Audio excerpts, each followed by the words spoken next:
Welcome to the channel, everyone. My name is John Crump, and this is sponsored, not really sponsored, but whatever, by Pack997, GibsonGo.com, Pack997. If you want to help out the Cub Scouts, a traditional Cub Scout units, a boy only pack, you can do so by going to GibsonGo.com/997. At 997, we keep things traditional. Today, we're going to be talking about a filing that was just filed by the DOJ, and I think it's kind of funny the timing of it. But yeah, let's go ahead and get into it.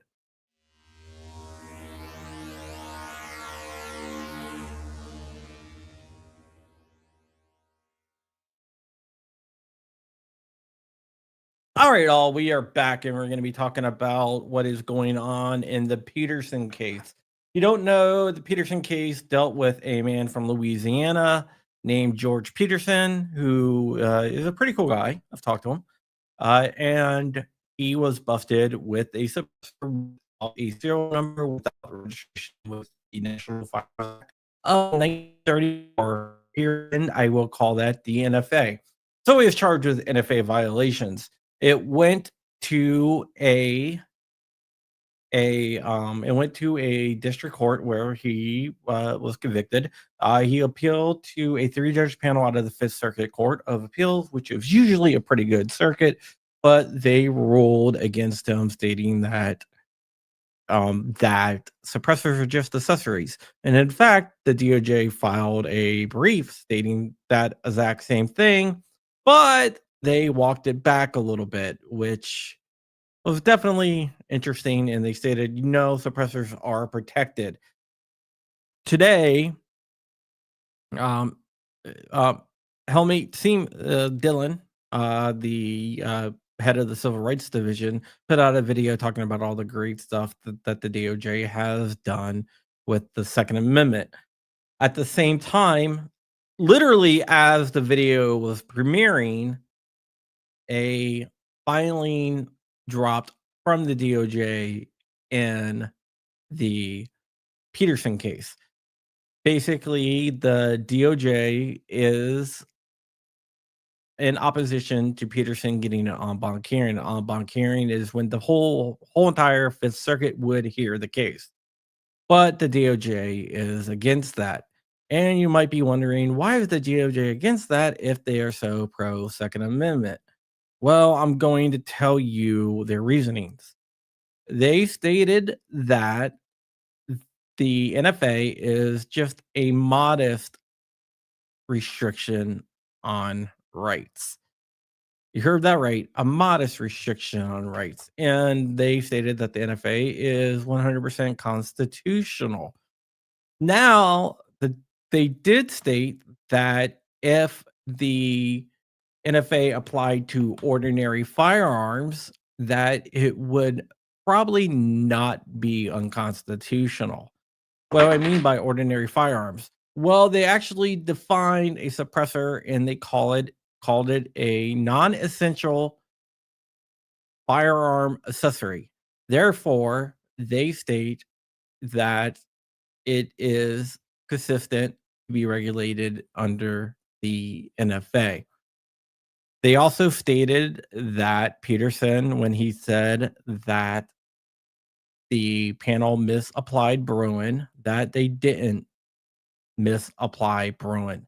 And they applied it just right because they said that the ruling is consistent with the Supreme Court.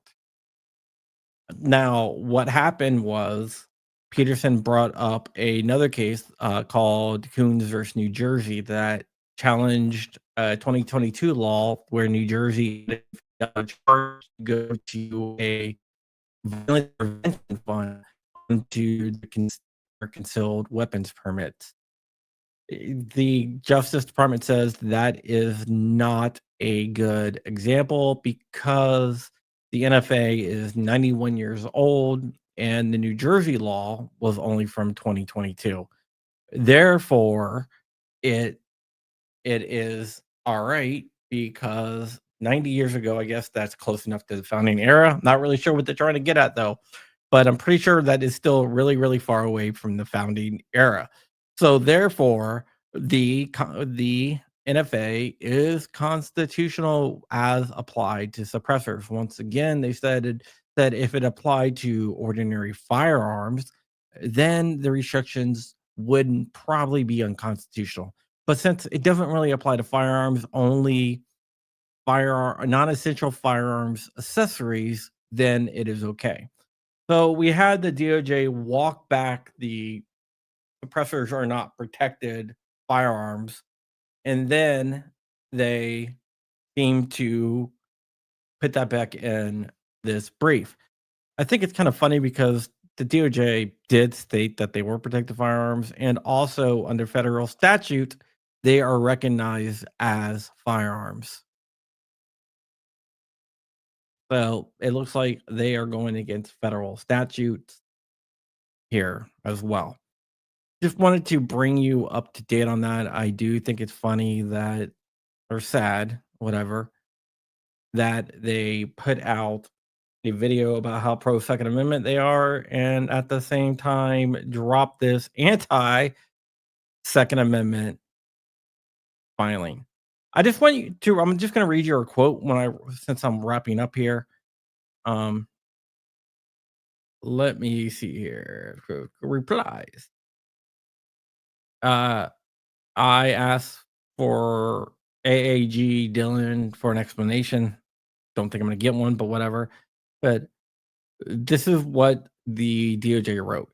The question of the panel resolved, however, are narrower than Peterson claims. The NFA regulation at the issue does not target ordinary firearms such as handguns, but only non-essential firearms accessories that are uniquely adaptable for criminal use.